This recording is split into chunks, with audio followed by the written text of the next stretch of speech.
আসসালামু আলাইকুম। সংবাদে আপনাদের সবাইকে স্বাগত জানাচ্ছি। আমি ফিরোজ তোহা। শুরুতেই আরবে কেবলস সংবাদ শিরোনাম। আন্তর্জাতিক বাংলা সংবাদে আপনাকে স্বাগত। শুরুতেই সংবাদ শিরোনাম, পরে বিস্তারিত। পুরোদমে ইরান, ইসরায়েল, হিজবুল্লাহ যুদ্ধ চলছে, আর এই মুহূর্তে আমাদের হাতে এসেছে যুদ্ধের কিছু ভয়ঙ্কর গুরুত্বপূর্ণ আপডেট সংবাদ। শুরুতেই জানাবো, নেতানিয়াহুর অফিস ঘেরাও করল বিক্ষোভকারীরা। জেরুজালেমে ইসরায়েলের প্রধানমন্ত্রী বেঞ্জামিন নেতানিয়াহুর অফিস ঘেরাও করেছে বিক্ষোভকারীরা। তার পদত্যাগ, নতুন নির্বাচন এবং গাজায় আটক ইসরায়েলি বন্দীদের ফিলিস্তিনি বন্দীদের সঙ্গে বিনিময় চুক্তির দাবি করেছে খবর আল জাজিরার। এরপর জানাবো, ইসরায়েলের ২৪ ঘণ্টা ১৩৫ ক্ষেপণাস্ত্র এবং ড্রোন হামলা হিজবুল্লাহর। লেবাননের সশস্ত্র গোষ্ঠী হিজবুল্লাহ ইসরায়েলের অধিকৃত ভূখণ্ডের বিভিন্ন স্থানে ১৩০টি রকেট ও ৫টি ড্রোন দিয়ে আক্রমণ চালিয়েছে বলে জানা গেছে। হিজবুল্লাহর এক বিবৃতির বরাতে আল জাজিরা জানিয়েছে, শনিবার সকাল থেকে দখলকৃত ভূখণ্ডে ১৩০টি রকেট এবং ৫টি ড্রোন নিক্ষেপের খবর পাওয়া গেছে। এদিকে শেষ সময়ে জেলেনস্কিকে খেপিয়ে দিলেন বাইডেন। নিজের ক্ষমতার শেষ সময়ে এসে ইউক্রেনের প্রেসিডেন্ট ভলোদিমির জেলেনস্কিকে যেন উস্কে দিলেন বিদায়ী প্রেসিডেন্ট জো বাইডেন। যুক্তরাষ্ট্রের দেয়া দূরপাল্লার ক্ষেপণাস্ত্র ব্যবহার করে রাশিয়ার ভিতরে হামলা চালাতে ইউক্রেনকে অনুমতি দিয়েছে বাইডেন প্রশাসন। এদিকে ইরানের নেতা খামেনির কোমায় থাকার গুঞ্জন। আন্তর্জাতিক একাধিক গণমাধ্যমের প্রতিবেদনে দাবি করেছে, ইরানের সর্বোচ্চ ধর্মীয় নেতা আয়াতুল্লাহ আলী খামেনি কোমায় রয়েছেন। উত্তরসূরি হিসেবে তিনি তার ছেলে মোজতবা খামেনিকে মনোনীত করেছেন, এমন গুঞ্জনের মধ্যে রোববার রাষ্ট্রদূতের সঙ্গে সাক্ষাৎ করার একটি পোস্ট করেছেন খামেনি।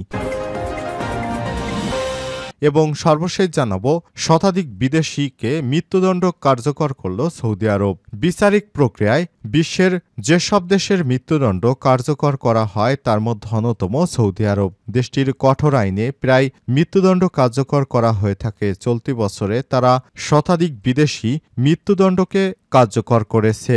আজ এপির বরাতে মিডল ইস্ট আয়ের এক প্রতিবেদনে সব তথ্য জানানো হয়েছে। এপির বরাতে প্রতিবেদনে বলা হয়েছে, ২০২৪ সালে ১০০ জনের বেশি বিদেশি নাগরিককে মৃত্যুদণ্ড কার্যকর করেছে সৌদি আরব। সৌদি প্রেস এজেন্সি জানায়, মাদক চোরাচালানের অভিযোগে দোষী সাব্যস্ত হয় একজন ইয়েমেনির মৃত্যুদণ্ড কার্যকর করা হয়। এএফপির তথ্য অনুসারে এ নিয়ে ২০২৪ সালে পর্যন্ত ১০১ জন বিদেশির মৃত্যুদণ্ড কার্যকর করল সৌদি আরব। প্রিয় দর্শক, এতক্ষণ শুনছিলেন সংবাদ শিরোনাম, এবারে বিস্তারিত। তবে তার আগে বন্ধুরা, অনুরোধ থাকবে সংবাদটিতে একটি লাইক দিন। এই চ্যানেলে আপনি নতুন হয়ে থাকলে আমাদের সংবাদটি দেখতে দেখতে চ্যানেলটি সাবস্ক্রাইব করে রাখুন। আর বন্ধুরা, গাজা যুদ্ধে আপনি যদি নিরীহ ফিলিস্তিনিদের ভালোবেসে থাকেন বন্ধুরা, কমেন্টে ইয়েস লিখে বিশ্ববাসীকে জানিয়ে দিন আপনি বিশ্বের কোন দেশ থেকে আমাদের এই সংবাদটি দেখছেন এবং শুনছেন। এবারে বিস্তারিত। নেতানিয়াহুর অফিস ঘেরাও করল বিক্ষোভকারীরা। জেরুজালেমে ইসরায়েলের প্রধানমন্ত্রী বেঞ্জামিন নেতানিয়াহুর অফিস ঘেরাও করেছে বিক্ষোভকারীরা। তার পদত্যাগ, নতুন নির্বাচন এবং গাজায় আটকা ইসরায়েলি বন্দীদের ফিলিস্তিনি বন্দীদের সঙ্গে বিনিময় চুক্তির দাবি করেছে খবর আল জাজিরার। সামাজিক যোগাযোগ মাধ্যমে ছড়িয়ে পড়া ফুটেজে দেখা যায়, কয়েক ডজন বিক্ষোভকারী মাটিতে বসে ভবনের প্রবেশ পথ বন্ধ করে রেখেছে। সেই সঙ্গে তারা বিভিন্ন স্লোগান দিচ্ছেন। এদিকে অবরুদ্ধ গাজার উত্তরাঞ্চল শহর বেইত লাহিয়াতে রোববার ইসরায়েলি বিমান হামলা আরও অন্তত ৭২ জন ফিলিস্তিনি নিহত হয়েছে। গাজার সরকারি মিডিয়া অফিস জানিয়েছে, ইসরায়েলি যুদ্ধ বিমান বেইত লাহিয়ার কয়েকটি আবাসিক ভবন এবং বাড়ি লক্ষ্য করে হামলা চালিয়েছে। গাজা স্বাস্থ্য মন্ত্রণালয়ের এক বিবৃতিতে বলা হয়েছে, দখলদার বাহিনী জানত যে এই ভবনগুলোতে কয়েক ডজন বাস্তুচ্যুত বেসামরিক মানুষ, মূলত নারী ও শিশুরা অবস্থান করছেন, যারা তাদের নিজ নিজ এলাকা থেকে পালিয়ে এসে এখানে আশ্রয় নিয়েছে। গাজার মেডিকেল সূত্র জানায়, রোববার বেইত লাহিয়ার প্রজেক্ট এলাকায় একটি ৫তলা ভবন লক্ষ্য করে ইসরায়েলি যুদ্ধবিমান হামলা চালাইতে প্রায় ৫০ জন নিহত এবং আরও অনেকেই ধ্বংসস্তূপের নিচে আটকা পড়েছে। প্রসঙ্গত, ইসরায়েলের হামলায় পর্যন্ত ৪৩,৮৪৬ জন ফিলিস্তিনি নিহত হয়েছেন। আর লেবাননে নিহত হয়েছে প্রায় ৩,৫০০ মানুষ। দখলদার ইসরায়েলি বাহিনী এই হত্যা করেই তারা ক্ষান্ত হয়নি। তারা নতুন করে বিভিন্ন ইসলামিক দেশগুলোর জায়গা দখলে ব্যস্ত হয়ে পড়েছে। তারা মুসলিমদের নিশ্চিহ্ন করার মিশনে নেমেছে, আর এর পিছনে ইন্ধন দিচ্ছে যুক্তরাষ্ট্রের ক্ষমতাধর প্রেসিডেন্ট জো বাইডেন এবং বর্তমান নির্বাচিত প্রেসিডেন্ট ডোনাল্ড ট্রাম্প। তারা উভয় মুসলিমদের জন্য শত্রু। ইসরায়েলের ২৪ ঘণ্টায় ১৩৫ ক্ষেপণাস্ত্র এবং ড্রোন হামলা হিজবুল্লাহর।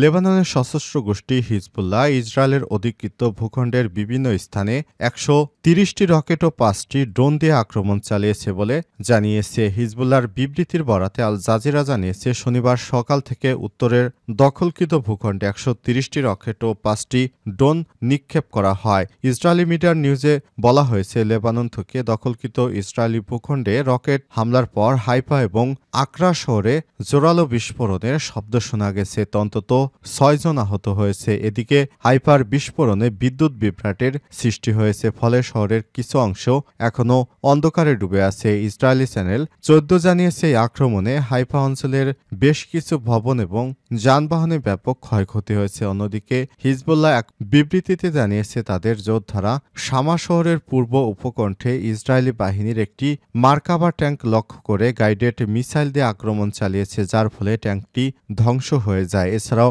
হিজবুল্লাহ ড্রোন ব্যবহার করে আল আব্বাদ নামক স্থানে ইসরায়েলি সেনাদের লক্ষ্য করে হামলা চালায়।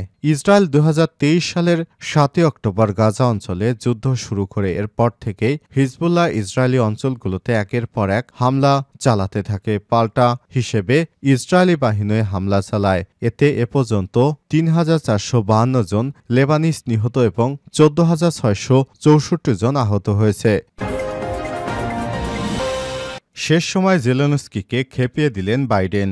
নিজের ক্ষমতার শেষ সময়ে এসে ইউক্রেনের প্রেসিডেন্ট ভলোদিমির জেলেনস্কিকে যেন উস্কে দিলেন বিদায় মার্কিন প্রেসিডেন্ট জো বাইডেন।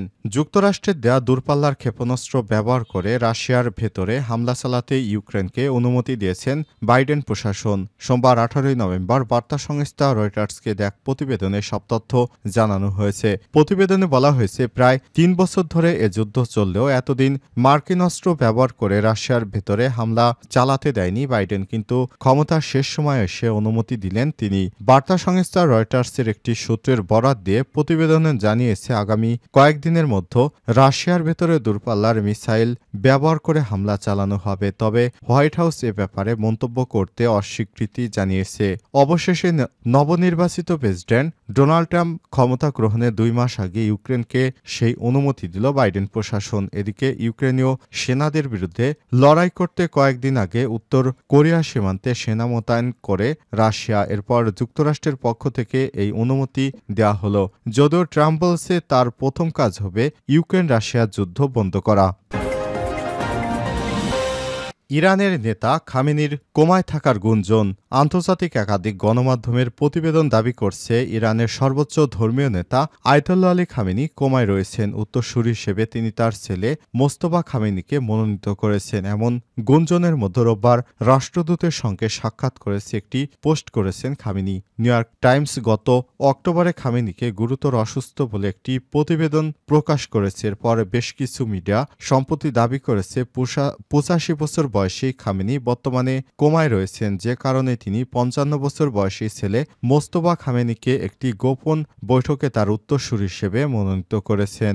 এমন গুঞ্জন যখন ডালপালা মেলতে শুরু করে, তখন এক্সে খামেনির একটি পোস্ট দিয়েছে, যেখানে লেবাননে ইরানের রাষ্ট্রদূত মোস্তফা খামেনির সঙ্গে তার অফিসে কথা বলতে দেখা গেছে, যার ক্যাপশনে তিনি লিখেছেন, ইসলামী বিপ্লবের নেতা আয়াতুল্লাহ খামেনি আজ দুপুরে লেবাননে ইসলামী প্রজাতন্ত্র ইরানের প্রবীণ রাষ্ট্রদূত জনাব মোস্তফা খামেনির সাথে তার প্রতিদিনের বৈঠকের ফাঁকে দেখা করতে বলেছেন।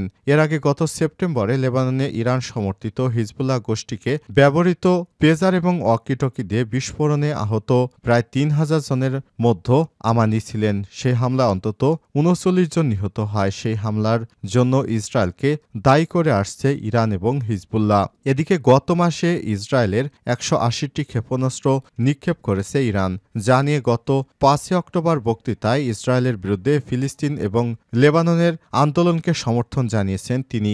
ইসরায়েল আর বেশি দিন টিকবে না, সেই সঙ্গে ইসরায়েলের উপর ক্ষেপণাস্ত্র হামলাকে জনসেবা হিসেবে ন্যায্যতা দেন খামেনি।